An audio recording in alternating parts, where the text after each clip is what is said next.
Good evening Good and evening. welcome. Good evening, Yash Tiwari, and thank you for being here today and taking a time from a busy schedule to be a part of Brag Free, an initiative by the Badge Free team.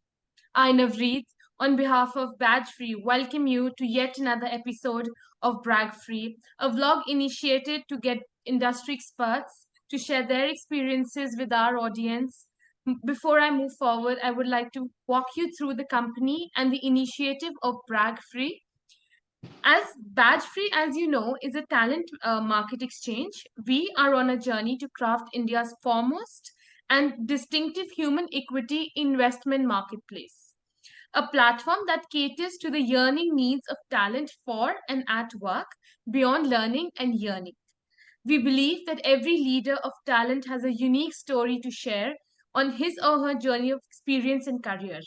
We encapsulate these lessons in our series called Brag Free Dialogue with the hope and belief that it will encourage the next generation leaders to unleash themselves to newer heights.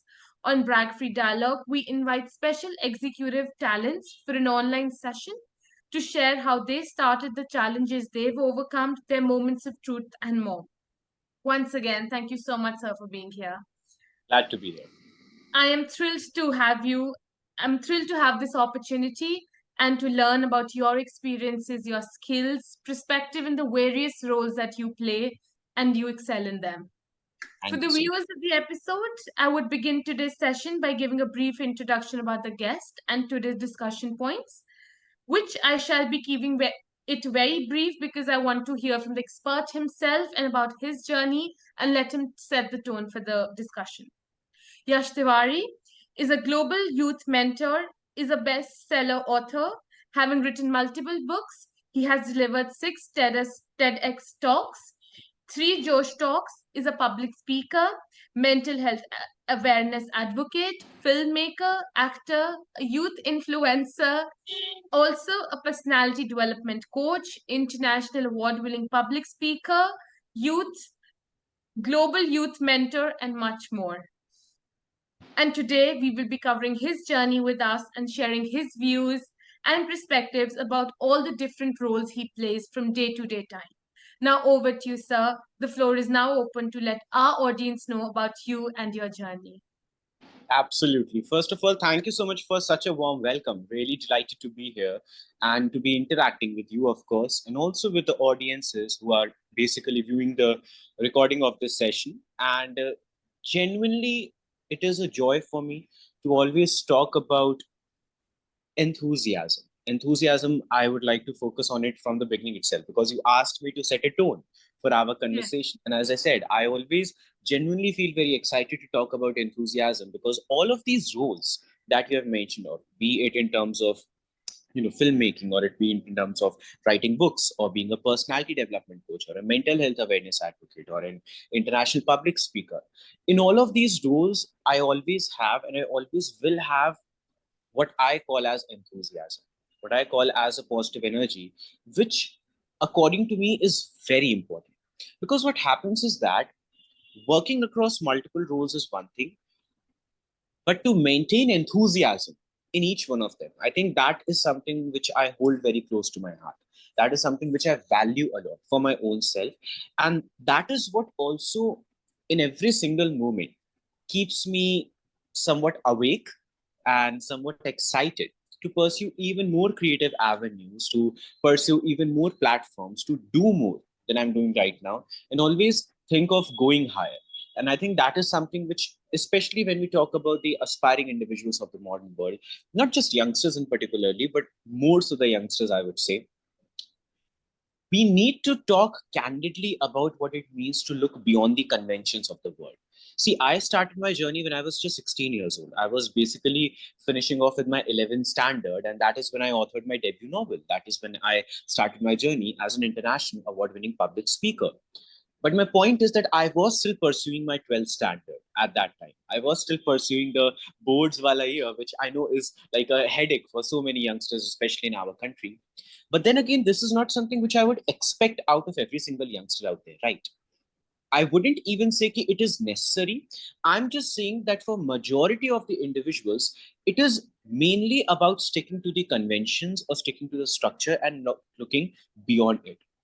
When we look at the scenario or the spectrum of the world in the modern tense, we are required to look beyond the conventions. It is not something which is needed to make you feel different. It is something which is required to even thrive in the modern world or even survive in the modern world. That one has to look beyond the conventions, and I think that is what we will also talk a bit about in our conversation ahead. But like I said, very delighted to be here. Thank you so much. So I would begin by asking, your pursuits span various creative fields. How do you manage your time, energy to excel in all? You're a bestseller author, you're a filmmaker, you're an actor, mental health advocate. Could you share your approach to maintaining creativity across these diverse roles that you play? So I have a very interesting take on it. I always look at literally everything that I do in the form of storytelling. That is what I call every single thing that I do. When I'm writing a book, of course, very traditionally, I'm telling a story. But then again, when I'm in a session and as chief speaker, I'm addressing a huge global audience. I want to tell a story. I want to tell a story that would impact them, even if it is non-fiction, even if it is about their mental health or their psychological well-being or unlocking their latent potentials. I have to create an impact. So I have to tell a story which can create an impact, which doesn't just refer to a characters wala scenario where you are putting up 2 to 3 characters and you are telling a traditional narrative, but telling stories is basically about channeling one's words to create an impact. From in my case, it is always about creating a positive impact. So, like I said, even during delivering a session, I feel like it is for me a form of storytelling. Even when I'm making a movie, of course, in that traditionally it is a very technical form of storytelling. But then even within it, because the film which I just made, titled The Three Hues, which is a feature film, and we made it in a record time of just 30 days or so, even in that, I worked across various roles. I wrote the story as well. I've written the screenplay. Then I've directed it as well. Then the editing is majority of cinematography. Even in terms of being one of the lead roles and the main narrator of the story as the actor, it requires you to tell a story. It is very specifically performance, but it requires for you to tell your own interpretation of the story.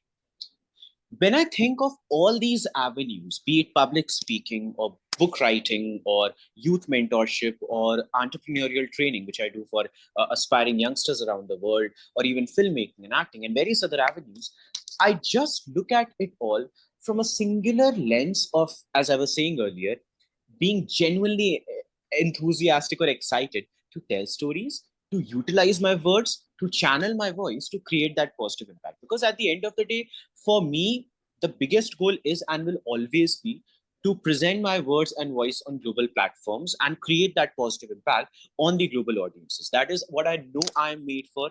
That is what I always want to do. And all these avenues, as well as so many other avenues that I am yet to explore and I will explore in the future, they are the channels basically to present that voice, to present those words. So because I look at it all from a singular lens, although these avenues are very diverse in their own regards, I think that also, I wouldn't say simplifies, but it certainly streamlines the process of working across all these avenues, especially simultaneously. Because for me, it is always the case when I'm working on one project, I'm already conceptualizing 20 other projects and I've already started the production on two others, which are already in the pipeline. So this is how it is, and this is how I personally feel alive as well, because I always find a joy in just being active, just being on my toes and working day and night. I know many people find that tiring, but for me, that is what I call as joy or excitement. And yeah, that is how I look at it all. Right. Moving on. Each of your roles require a distinct creative mind. Yeah. Or what inspires or fuels your creativity when writing a book, directing a film, performing on screen? So, like, where do you get the creativity from, or like, what Yeah. inspires you for each of these roles? Absolutely. I think that is a brilliant question. That is certainly a brilliant question. And I'll tell you the reason behind it as well. Why I consider this question to be so brilliant. So, when I deliver these master classes, I mean, I guide about various topics in my workshop sessions and master classes regarding building up communication skills or mastering your personality or developing your personality or realizing your latent potentials or finding creative flair in your life or just finding a direction in your life altogether, entrepreneurial training, and so much more.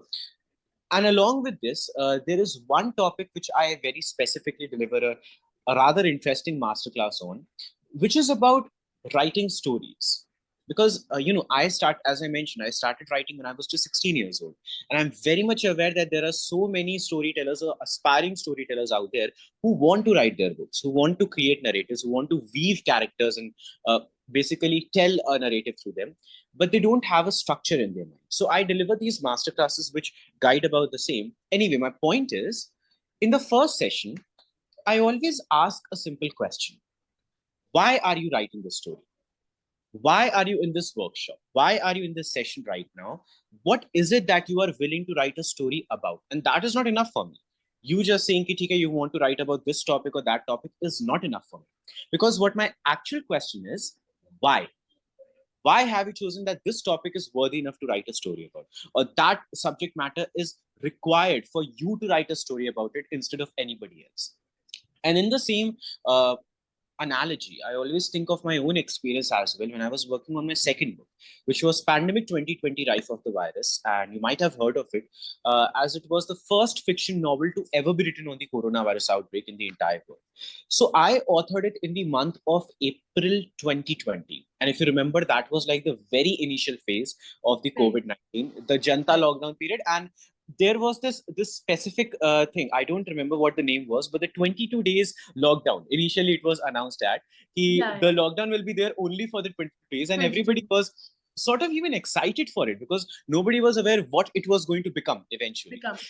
So anyway, that moment of time was something that every person I believe would remember as a point of uncertainty in their Yeah. life, in the world entirely, because globally we were becoming aware of so many horrendous situations that were erupting. Right. Nationally, we were also becoming aware of them, those quite slowly and gradually, because India was still catching up with the pace Catching of pandemic at that particular moment of time. But anyway, my point was, so that was a moment when every single news platform, every single radio platform, every single conversation was just about these people, these civilians, these commoners around the world who were suffering, who were battling with this uncertain, unknown, untalked pandemic of sorts, the COVID 19, that nobody had much idea on. It was still in the blue. Everybody was still trying to figure it out. And I was every day researching about and reading about these medical workers, these frontline workers, these poor people who were sacrificing their own lives to save others. Either Favor. they did not have the resources or they were just trying to put everything to save others in that moment. In that moment, I decided that as an author, as a writer, as a storyteller, I have the duty, I have an obligation to write a story about them because, okay, I can write an entertaining story about 20 other topics, but this is something that I'm required to write about, that I am obliged to write about, because as a storyteller, it is my duty that I give some space, some position to all these, as I like to call them, the warriors of COVID 19 in our global literature, in our global history. Because when something goes down in the literary works, it stays there forever and ever, Favor. as we know. So, this is what the inspiration for me felt like. And that is what I always remember for all of my projects, that I want to work, I want to write, I want to tell stories, I want to speak, I want to create with the inspiration of illuminating these societies, with the inspiration of delivering something valuable to the world or the audiences that I'm catering to. Even with my latest movie, The Three Hues, as I mentioned of, so the movie is all about what it means to be a youngster in the modern world. The tagline is to be young, what it means to be a youngster in the modernized world that we are living in right now, and how even the youngsters are not aware of the intricacies of it. They are only feeling anxious, they're only feeling nervous, but how to battle through it, how to come out of it, how to find your own direction in life rather than only depending on somebody else. That is what this movie talks about. So, anyway, even this time around, for me, the inspiration is, was and will always be for my future projects as well, to bring something on table that creates inspiration, that brings a solution rather than only raising the question marks. I am required to tell the solutions for them as well. So I think that is one of the inspirations which I always consider, as I said earlier, to create that positive impact and to always just try to deliver a sense of enthusiasm, as I mentioned earlier, through all the projects that I do. So I think that becomes one of the many inspirations with which I function in my creative projects, as you asked. Right. How do your experiences as a filmmaker and author influence your approach to storytelling? How, in your books, and how do you experience your experiences shape your perspectives on books, or all that you deliver? Of course, of course. Yeah, that is an interesting question because for me, I mean, filmmaking is something which I have been excited about for as long as I can remember because eventually it is a form of storytelling. So, like I said, storytelling is what I always feel excited about. But more technically, when we talk of filmmaking, I think so. I, of course, started with the journey of writing books at the age of 16, as I mentioned. And for me, book writing came first, but that is like something which is also very much encapsulated in the process of filmmaking, as I've understood right now. Because when you are writing a book, or when I'm writing a book, I know that I want to write a script in the form of a book, in the form of a novel rather, which is something that the readers can visualize. Like the moment they read about a certain character or the moment they read a certain chapter, they can visualize it. If there is some emotional situation out of the pandemic wala time period that I'm showcasing in my book, I want the readers to feel it even 20 years down the line or 30 years down the line. The youngsters who might not have experienced the pandemic at all firsthand, I want them to feel the depth of it or what people had suffered through just by reading this book of mine, which I authored like a couple of years ago, even when they're reading it 20 or 30 years in the future. So this is, of course, always one of the points that I as an author have to maintain in my mind, that the story has to remain relevant for the longer course of time. And this is something which I preach as well to all the aspiring storytellers. So sorry, but I would say that in filmmaking, the approach remains the same, just the mechanical part of it, the mechanical part of telling the story, that changes a lot. Because here you are not restricted by, okay, are the readers able to Explain. understand that word or not? Because you know that Yeah. anything which you are penning down, you have the possibility of showcasing it on screen. In that regards, of course, it feels like a convenience, it feels a bit liberating that you can literally write anything down on paper and you can present it visually. If it is something that is a bit too complex, there is a visualization for it which the viewers can just see and they will know what it is. Even if on paper it might feel a bit complex, उनको a couple of times read करना पड़ेगा, then only they will be able to understand it. I think that is something which is very understandable with books. कि at times you are reading these interesting narratives and they are so complex that you have to read them a couple of times. With movies, that is something which can be simplified, which is my take on it. But then again, this is where the challenge comes into play. Because if you are saying that, okay, you can write anything and you can just showcase it on screen, you need to actually showcase it on screen in the appropriate manner. You need the budget for it, you need the technicalities for it, you need the resources for it, you need brilliant performances for it. So yes, it has a complex side to it as well, it has a complicated side to it as well. But for me personally, it feels somewhat liberating to tell a story which can directly be viewed and understood when it comes to making a movie, in comparison, and not in comparison, but in discussion in regards to, or in connection to, or in similarity to writing a book, where I have to be very conscious about the fact that whatever I'm putting as a word on a piece of paper, it must be understood. It is something that the moment a reader reads them, they are able to visualize it in their mind as well. So I think that is sort of like a very a plane of similarity which also has its own differences altogether. That is where storytelling differs so much when it comes to writing a book versus making a movie. And for me personally, it is very exciting to juggle both of them. Right. You engage with your audiences through various mediums, right? How do you tailor your message to your readers, or like individuals who are seeking support? So Yeah. how do you ensure your voice is authentic and consistent throughout these platforms? Like, throughout all the roles that you are playing? Absolutely. So my uh, the mechanism with which I work is always, of course, of speaking from my own personal experiences, and if not my personal experiences, my personal observations. So whenever I deliver these master classes and sessions on how to develop your communication skills or how to build up your speaking skills, I always begin the discussion, the long 8 or 10 hours master classes, with a very simple point that in this workshop, I'm not going to be teaching you about just how to build up your professional communication skills, because I know this is something which you are here for, but that is not how the process should begin. The process needs to begin with how can you build up your communication skills in the personal avenues of life, so that in the professional avenues of life it is also reflected well. As long as you are struggling to communicate freely with the people around you in general, like not in the meetings or not in the presentations, but in general, as long as you are struggling with that in the personal sphere of life, in the professional sphere, it also is something that is carried for. Even if you feel कि ठीक है एक presentation के लिए you will prepare really very well, you will just learn the points, you will just cram up everything, but when you deliver them it will feel like a robotic presentation of content, a robotic delivery of content. It will not feel genuine, it will not feel Genuine. authentic. The content or the communication or the impact through one's words feels authentic, feels genuine, only and only when it is coming from the actual joy that a person is speaking it with. Like I said, and I hope that in my communication today as well, you are able to sense how excited I am to talk about everything that I'm sharing. Whether it is about my projects, whether it is about my inspiration, I feel genuinely pumped up to talk about it.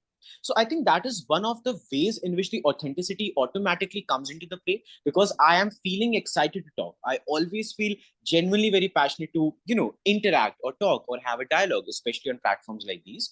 And this is something which in those communication skills sessions and masterclasses, I always mention, as I shared earlier, that when you start developing a sense of joy towards anything, really, it could be communication, it could be writing, it could be entrepreneurship, it could be a business of sorts, in the personal sphere of life, that day and night you are actually thinking about it because you are personally connected with it, you are personally invested in it. It is not just an obligation, it is something that you find an actual essence of happiness in.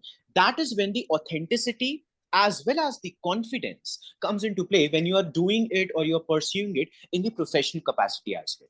Why do we say that as long as you are doing something that you love, you will not feel like you are working in an office or you're working in a workplace? It just feels joyous, it just feels exciting. It is because when you do something with an investment of actual happiness rather than just the monetary or the commercial investment or the mindset out of it, that is when the work flourishes, that is when you flourish as an individual, and that is when the confidence flourishes as well.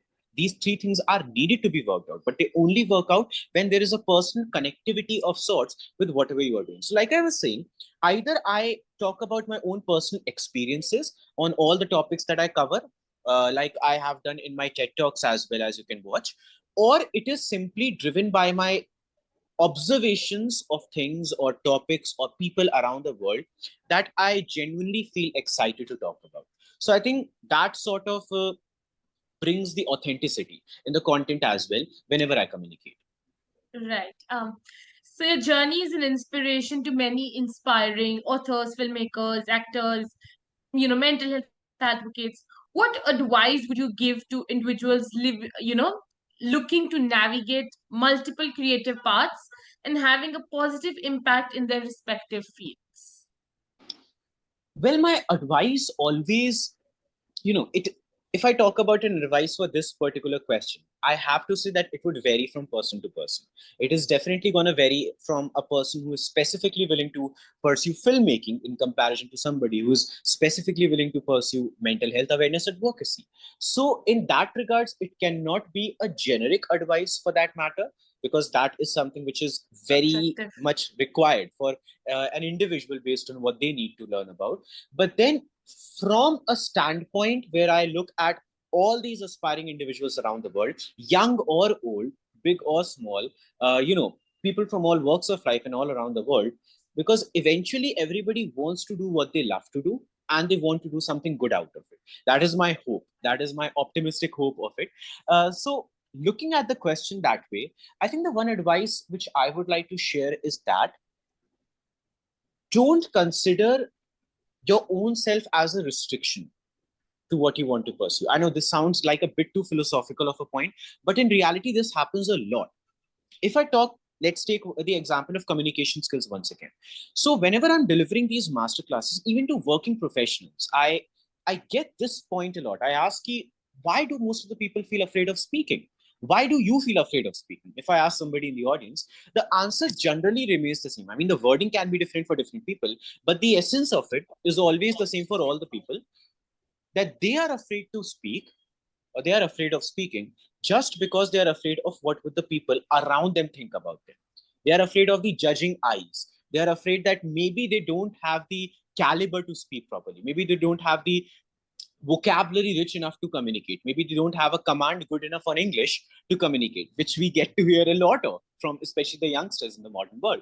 And I always say these cannot be the restricting factors, because you are imposing restrictions on yourself, which are only and only created by your own mind. The person in front of you for a moment might not even judge you based on how brilliant your English speaking is, or how brilliant your vocabulary is. They might simply be judging you based on how much value you are adding to a conversation. If there is a proper professional meeting happening in an office, yes, you have to speak in a For special message for the audience that will watch your interview. okay. Number one, dream big and work hard no matter what the odds are. Number two, no matter how dark and long the tunnel might look like, there is always a bright end to it. A philosophical point, but just think about it for a moment. And the third one, you are and you always will be your biggest project. So focus on that more than anything else. So yeah, these would be the 3 pointers that I would like to talk about and mention of for all the audiences out there. Right. Once again, thank you so much for your time and your valuable input. We wish you all the best for your career endeavors, and we hope to connect with you soon. Thank you so much. Absolutely. Thank you.